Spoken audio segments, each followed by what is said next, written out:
Welcome to this explainer. Today we're diving straight into James Joyce's famously provocative 1907 lecture, Ireland, Island of Saints and Sages. Way before he was a global literary giant, Joyce gave this sweeping talk in Trieste, really trying to unpack the deep-seated myths and the complex realities of Irish identity. Let's get right into how he dissects his homeland's historical narrative.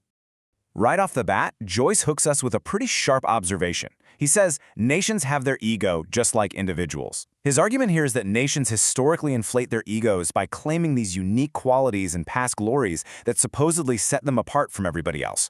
By pointing out how ancient Greeks literally labeled all outsiders as barbarians, he sets the perfect stage for us to look at Ireland's own exalted self-image.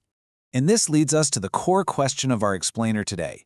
What actually happens when a nation's so-called pure identity is, in reality, a massive, complex hybrid? Can any nation, and specifically Ireland in this context, truly claim to have a pure race that's been completely untouched by outside historical forces? Let's follow Joyce's logic as he totally dismantles this idea. Section 1. Ancient Saints and Sages.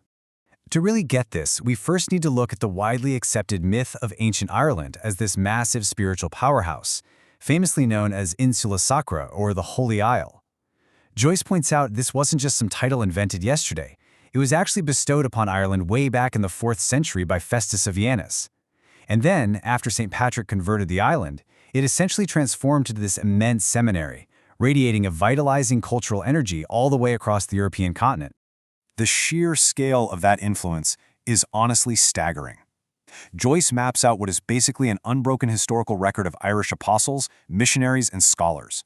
We're talking about Monsutis in Lorraine in the 1st century, Columbanus founding a monastery in Italy, all the way to Segulus the Younger settling disputes down in Spain in the 8th century. For hundreds of years, these figures carried the torch of knowledge far, far beyond their remote island. He even throws in this astonishing and honestly kind of funny anecdote to really drive home the spiritual fervor of the era. He recounts the story of a student of Finian who was a learned theologian. So the student forgets to fill his study lamp, it goes out, and he invokes divine grace. The result? His fingers miraculously start glowing in the dark.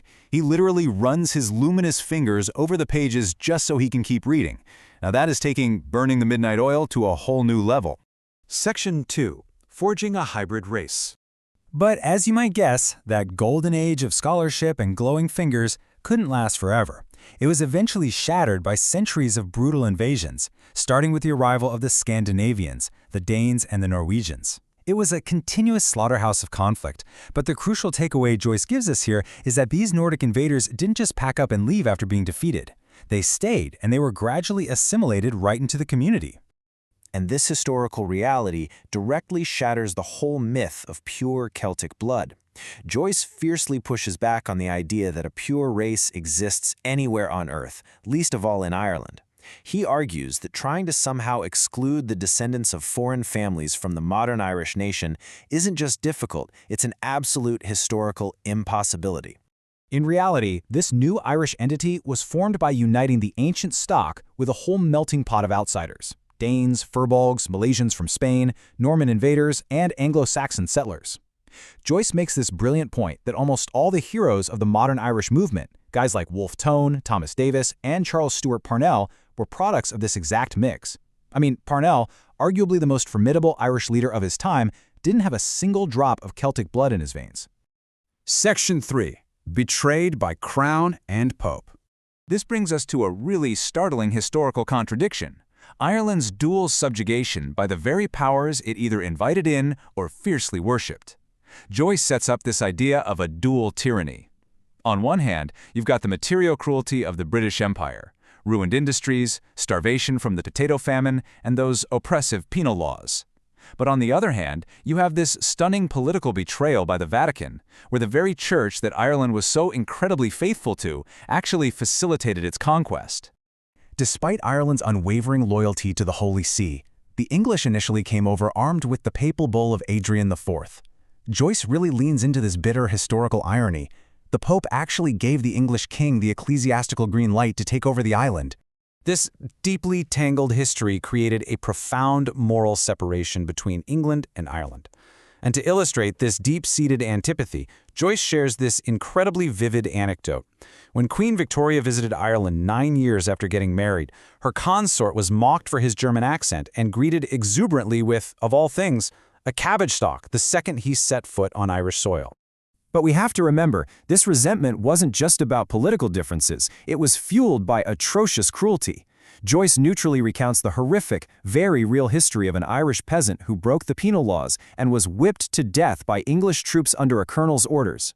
By sharing this, Joyce explains exactly why leaders like Parnell, who grew up hearing these kinds of brutal stories, became such massive, relentless thorns in England's side. Section 4. Flight of the Wild Geese. So this systemic oppression and economic stagnation at home led directly to a massive, continuous exodus of the Irish people. Just wrap your head around this number: 60,000.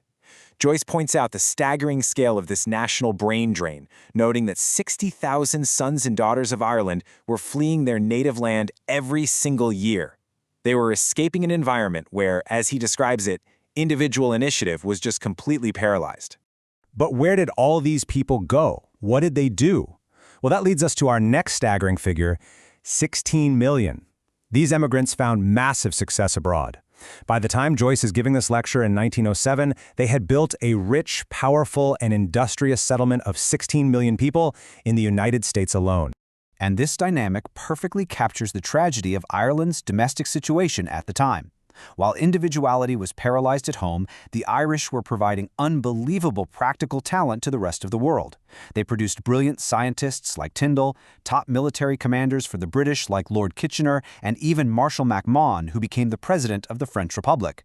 They were successfully serving almost every other nation on earth except their own. Section 5. Ancient Ireland is dead. So what is Joyce's ultimate takeaway regarding this fractured, exploited, yet globally influential nation? We find his answer in a really cutting, powerful realization. He says, "I confess that I do not see what good it does to fulminate against the English tyranny while the Roman tyranny occupies the palace of the soul." It's a heavy thought.